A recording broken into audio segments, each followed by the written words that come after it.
Welcome back. In this video, we are going to take a look at comparing fractions and comparing decimals. We're going to split it up into two pieces. We'll take a look at the fractions first, then we'll look at the decimals. Before we can start, though, we need a quick reminder because I know you've slept since you did the last section of what less than looks like and what greater than looks like. When you write less than, especially if you write less with a capital L, you absolutely instantaneously have a clue as to what the less than symbol looks like. If I start with an L, let's see if my iPad will let me do it, and you turn it to the side, you have a less than symbol.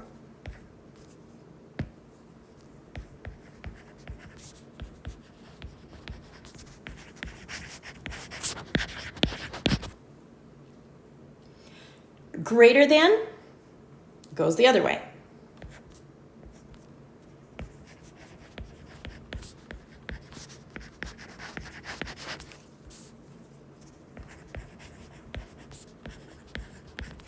So if you can remember that L is for less than and you tilt your L, you get the less than symbol. You don't have to remember the greater than one because it's the opposite of the one that gets made with the L. Let's use those two things to compare the sizes of fractions. The first thing we're going to do is look to see if the denominators match.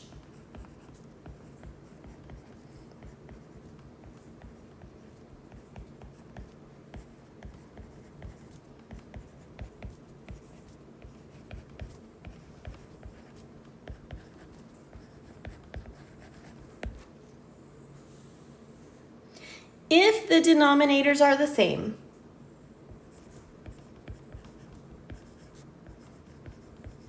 you compare the numerators.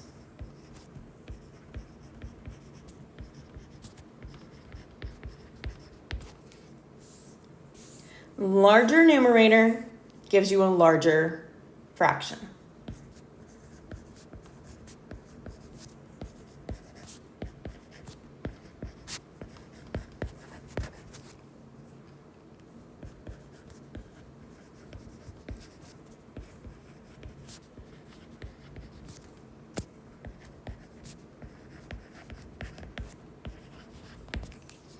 That is only if they match.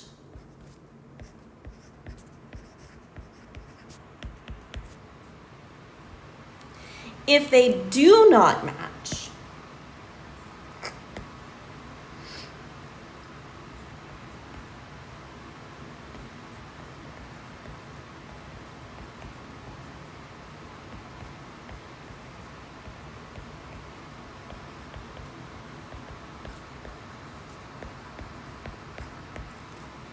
we're going to cross multiply.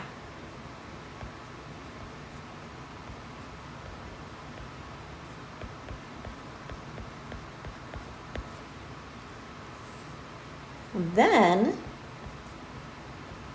the larger product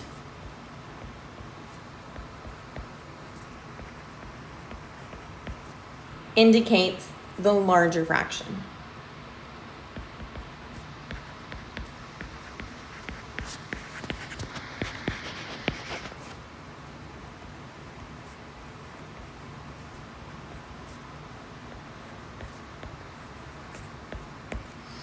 I'm going to show you what I mean by both of those. So we're going to start out right down here with number 1. First thing we do the denominators match?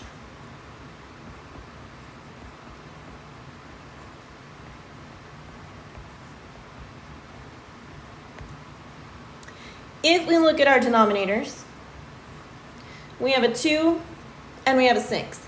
Now, I don't know about you, but the last time I checked. 2 and 6 were definitely not equal.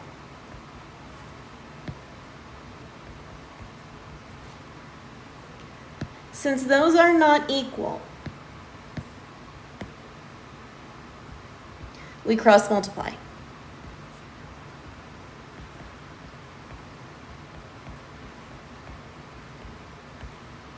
So I am going to multiply 2 times 2. I get 4. Then I am going to multiply 6 times 1. I get 6. Then I compare the products. Remember, the product is the answer to a multiplication problem. I know that 6 is greater than 4. So that means that 1/2 is greater than 2/6. And I wrote all over the little square where you're supposed to put the symbol, so I'm going to slide it out to the side.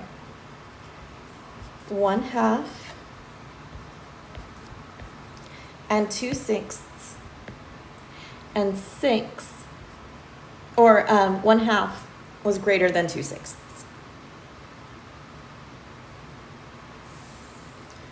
Now I'm going to slide over to number 2. First thing we're supposed to do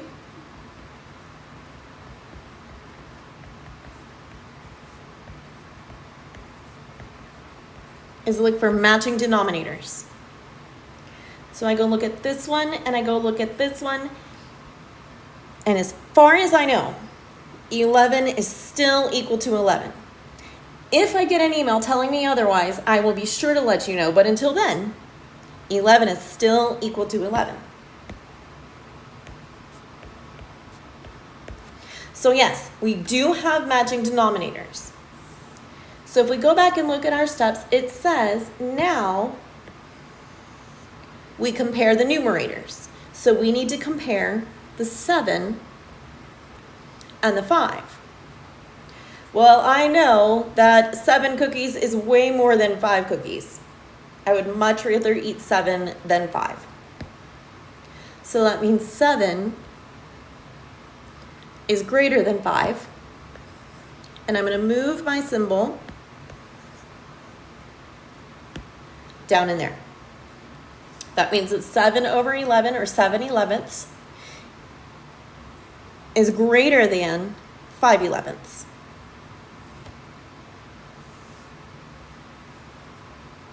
If I go over and look at 3, I'm not going to write out the steps this time. I'm going to go straight into comparing the denominators. My denominators absolutely do not match. So my next step is to cross multiply. So if I multiply this way, 7 times 4 is 28. If you need a calculator, please, please, please pull up Desmos. We can pull up Desmos over to the side. So if you are unsure of 7 times 4, handy dandy Desmos will take care of you. Do not be embarrassed to pull up a calculator. Then I need to multiply 3 times 6. That is 18. So I compare 18 and 28. 28 is greater than 18.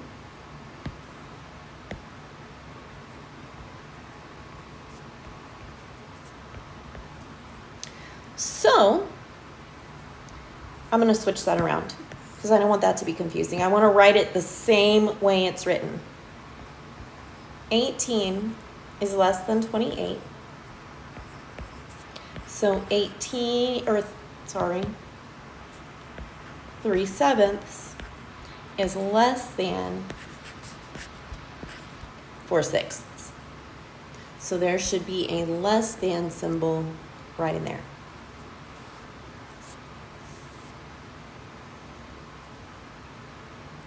Take a look at 4.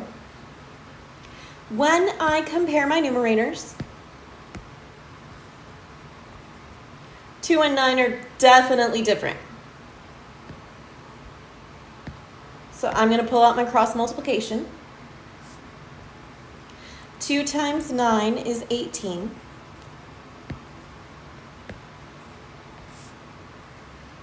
9 times 2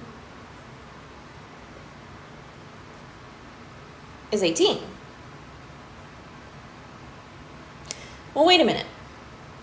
We said that if the product was bigger, that would be the bigger fraction. My products are equal. What that tells me is that 2 over 2 and 9 over 9 absolutely are equal. Now, sometimes these sneak up on people, and they need a quick reminder that if you have a thing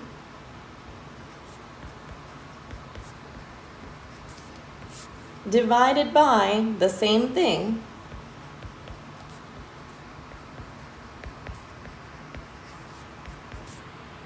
the answer is always, always, always 1.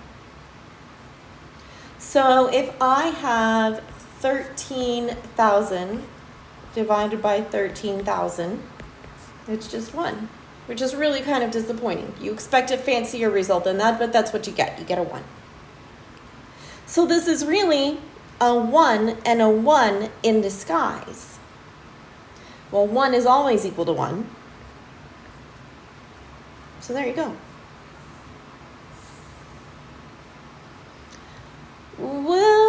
Let's take a look at one more. Here we have different denominators, so we've got to cross multiply. 11 times 7 is 77. 7 times 3 is 21. Well, if I compare them, I know that 21 is definitely less than 77. So that tells me that 3 divided by 11 is less than 7 over 7.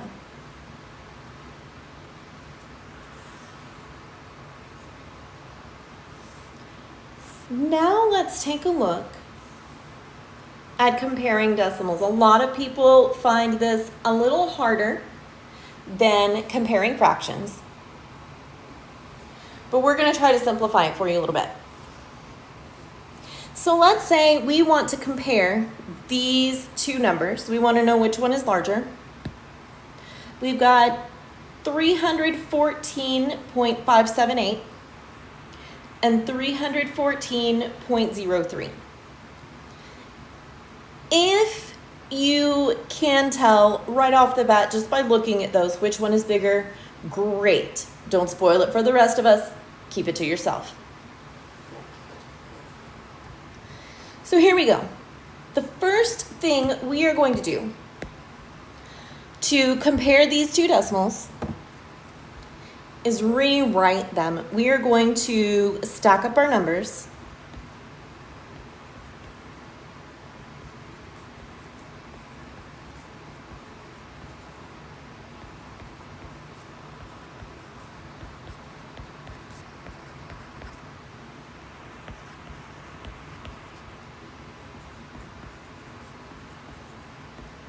We want to make sure we line up the decimal points.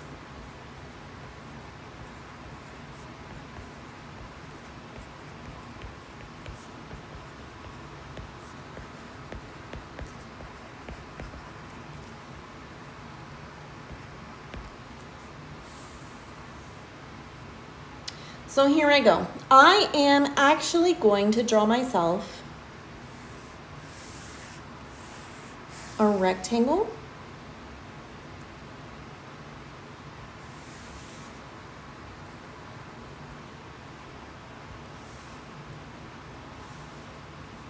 And I'm going to make a column for the decimal.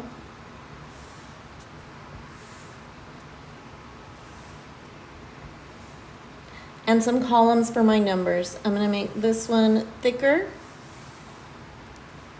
Then I'm going to fill them in. So I have 314. My decimal point is already there. 0.578. And then I have 314.03. We have stacked them up. We have one number right on top of the other, and we made sure that the decimals aligned as well. So the next thing we're going to do is fill any, that does not spell empty, empty spots with the zeros. The only empty spot I see is right here. So I'll fill it in with a 0.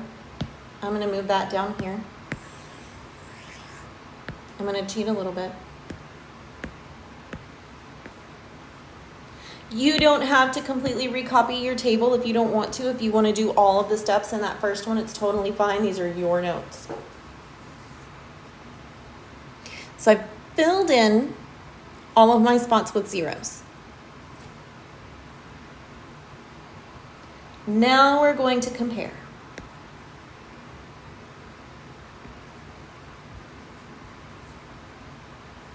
Compare the numbers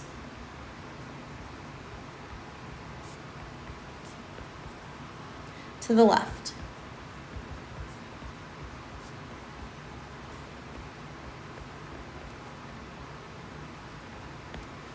So by comparing the numbers to the left of the decimal, here's what I mean.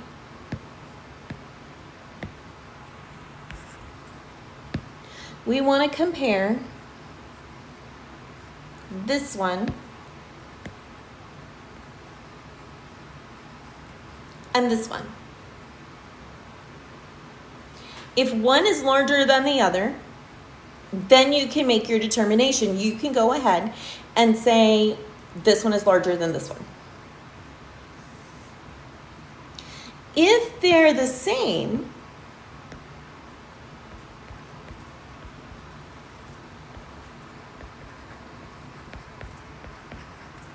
if they match, we're going to do something different. Oh. If they match, we're going to go down to the fourth step. And that's where we're going to compare the numbers behind the decimal.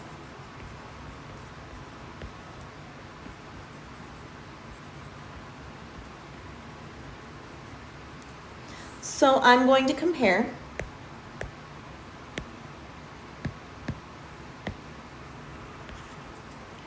these guys.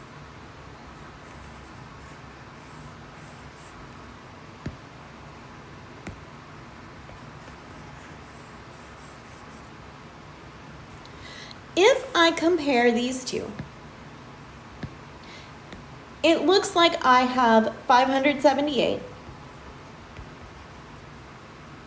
and 30 because this thing is a 0, so we wouldn't really count it. Well, which number is bigger?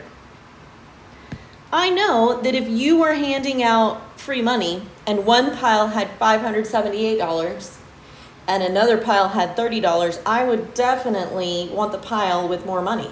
$578 would definitely be my choice because it's greater than $30.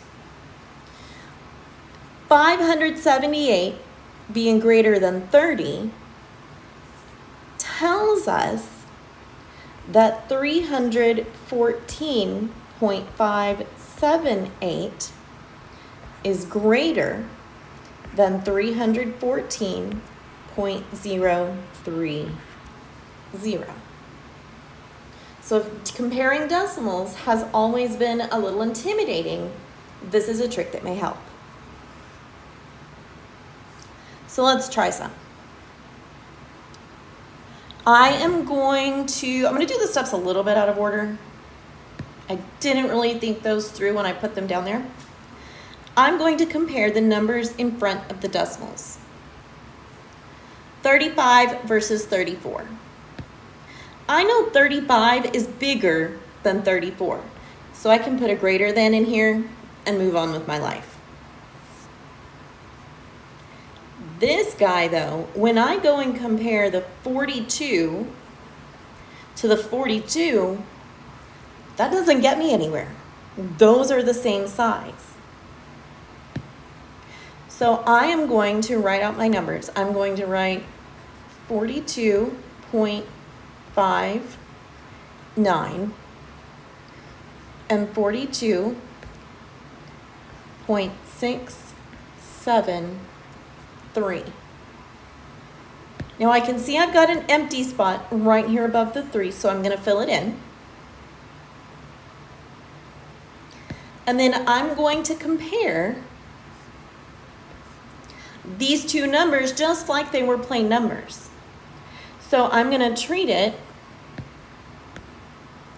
as 590 and 673. Well, if I think of these in terms of money again, $590 is less than $673. That tells us that 42.59 is less than 42.673. So I'm going to put a big old less than right in there. Let's try one more. Let's do 4. Compare the front. Front matches, it's not going to do me any good. So I'm going to rewrite them and stack them up.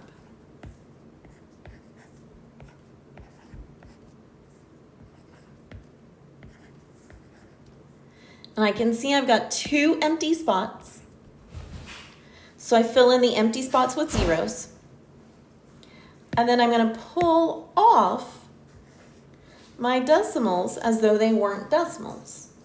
So I'm going to compare 1,415 and 200. Well, again, if these were big old piles of money, I don't know about you, but I am totally going to take the pile on the left because $1,415 is way more than $200. So what that tells me is that 3.1415 is greater than 3.02. So I can put a greater than symbol up there. I hope that trick helps you compare decimals. I hope it makes it a little easier and it makes decimals a little more approachable for you. If you have questions, feel free to send me an email anytime.